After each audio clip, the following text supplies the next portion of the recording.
पहली कहानी। एक छात्र की कहानी। एक लड़का मोबाइल पर गेम खेल रहा है। पास में उसकी खुली किताब रखी है। तभी उसकी माँ कमरे में आती है। बेटा, परीक्षा नजदीक है, पढ़ाई करो।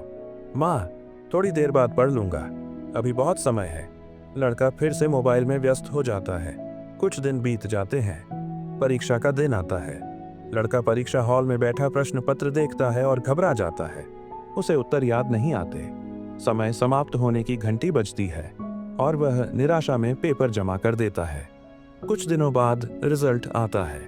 लड़के के कम अंक देखकर वह उदास हो जाता है। उसकी माँ भी चिंतित होती है।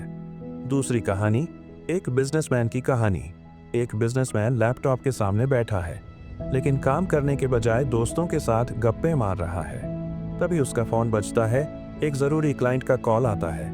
वह फोन की ओर देखता है, लेकिन उसे अनदेखा कर देता है। बिजनेसमैन हंसते हुए दोस्तों से कहता है, अभी बहुत समय है, बाद में देख लूंगा।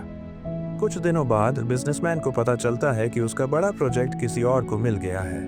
वह दुखी होकर अपने ऑफिस में अकेला बैठा है। चेहरे पर पछतावे के भाव हैं। तीसरी कहानी। समय का सही उपयोग। अब एक दूसरा छात्र दिखाया जाता है जो समय का सही उपयोग करता है। वह पढ़ाई के लिए समय निकालता है, खेलता भी है, लेकिन मोबाइल पर व्यर्थ समय नहीं गंवाता।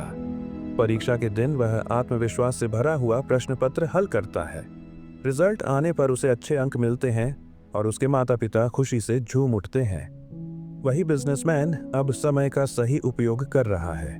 वह अपने समय को व्यवस्थित करता है, जरूरी क्लाइंट कॉल उठाता है और अपने प्रोजेक्ट्स पर मेहनत करता है। कुछ ही महीनों में उसका व्यवसाय तेजी से आगे बढ़ने लगता है। इस कहानी से हमें सीख मिलती है, समय को सही तरीके से बांटो, लक्ष्य तय करो और उस पर मेहनत करो। फिर देखो, सफलता तुम्हारे कदम चूमेगी। समय का सम्मान करो, जीवन सफल बनाओ। समय रेत की तरह हाथ से फिसल जाता है, इसे आज ही संजो लो, कल बहुत देर हो जाएगी।